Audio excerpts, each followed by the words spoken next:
Hello class, thanks for tuning in to this second PowerPoint lecture for the Language and Society course. In this lecture today, I will introduce you to the sociolinguistic phenomenon of multilingualism.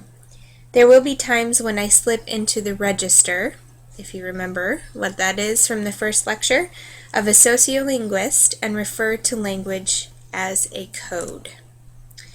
A code is a neutral label for any system of communication involving language, and which avoids having to commit to such terms as language, dialect, or variety.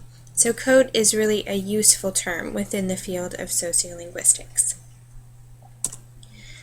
During this lecture, the Multilingualism Part I, we will briefly touch on each of these topics: the incidence of multilingualism, distribution of the world's languages, importance of discussing multilingualism, because it does have an influence on our work apart from the theoretical realm, definition of multilingualism, means of attainment, and levels of multilingualism within a society.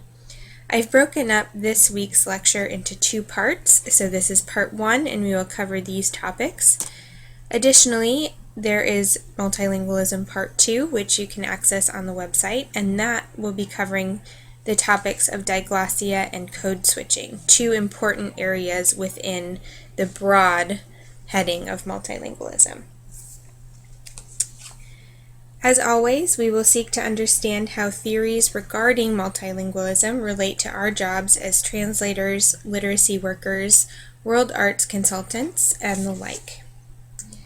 To set the stage for our discussion, let's first look at the incidence and distribution of multilingualism. There are something in the range of 203 countries in the world. They share approximately 6,909 living languages. With these statistics, it should be obvious that multilingualism is the norm rather than the exception in the world today. It turns out there are 389 languages, or 6% of the world's languages, that are spoken by at least 1 million speakers and account for 94% of the world's population. By contrast, the remaining 94% of the world's languages are spoken by only 6% of the world's population. For example, consider the Pacific and Papua New Guinea. If one removes the regions of the Pacific where the world language is dominant, for example, if you remove Australia, Hawaii, and New Zealand, the Pacific area still contains 1,075 living languages, or about 15.5% of the world's languages. Papua New Guinea alone accounts for 77.2% of the Pacific Island languages. In truth, the vast majority of the remaining Pacific Island nations are characterized by composites of small but distinct speech communities, where multilingualism is the norm, and where various approaches to survey and translation assessment is needed. With multilingualism being the norm rather than the exception, it is obviously an important phenomenon to understand. But what are some of the specific reasons we should consider and study multilingualism? Multilingualism brings challenges to governments and others concerned with national organizations, because language issues are strongly tied with solidarity. Solidarity is a union of interests, purposes, or sympathies among members of a group. Many countries regard multilingualism as a threat because a language can act as a focus of solidarity for the discontented minorities wanting more power, more independence, or even annexation by a neighboring state. Historically, language loyalty has been manipulated for political advantage. Multilingualism is also tied to issues of power. It has been used by governments. Multilingualism has been used by governments in order to divide and rule their minority people groups. For example, in South Africa during the 50s and 60s, vernaculars were encouraged as a means of political control. If the African groups could not communicate with one another and unify, it provided more control for the white ruling class. So the ruling powers can suppress minority languages, or in the case of South Africa, they encouraged them so that they could not unite together. Multilingualism also brings challenges to individuals and groups of individuals, especially minorities. In terms of ethnic identity, holding on to the minority vernacular can be a statement of ethnic identity.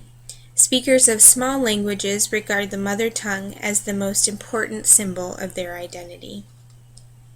In terms of their place in broader society, in many countries, minority languages are looked on in either active or passive disfavor.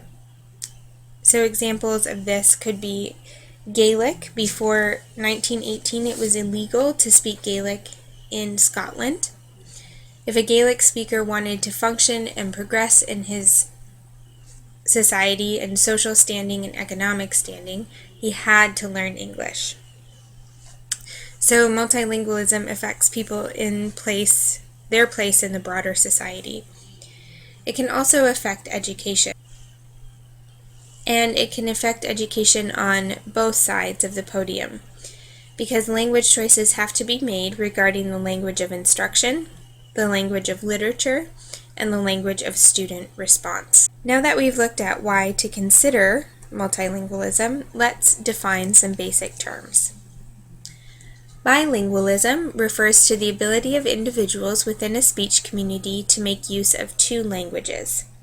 Multilingualism, when contrasted with bilingualism, means that multilinguals are in command of more than two languages. I have read some material that refers to bilingual or multilingual communities, and I have been known to refer to multilingual societies, but please realize that the individuals within the community are the ones that are actually bilingual or multilingual. Societies are aggregates of individuals.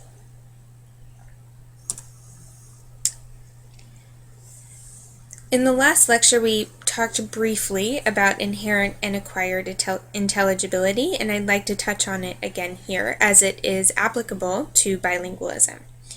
When we're talking about inherent intelligibility, it's an issue that impacts the bilingual continuum, is the nature of the languages within the repertoire of potential languages. Thus, some speakers are bilingual or multilingual because the alternate codes are inherently intelligible in relation to their own mother tongue. Inherent intelligibility results in a widely spread level of bilingualism across the community. In acquired intelligibility, some speakers are bi or multilingual because they have gone out and made the effort to learn additional languages to put in their individual repertoires. Thus, their additional languages understood are due to acquired intelligibility. In cases of acquired intelligibility across speakers of a single speech community, you will note inconsistent spread of bilingualism or multilingualism. The question arises then, why is it important to understand whether a language is accessed through inherent or acquired comprehension among bilinguals? It's important for the sake of language development projects. If the languages are inherently intelligible, then it is possible to use the same literature for each group. In terms of translation, you could access programs such as AdaptIt. In terms of literacy, the inherent intelligibility of a language impacts the cost of literature development. Thus, inherent intelligibility is certainly something that needs to be documented before decisions are made. That concludes the first portion of our multilingualism lecture. Please access the second portion of this lecture on the course website. Thank you.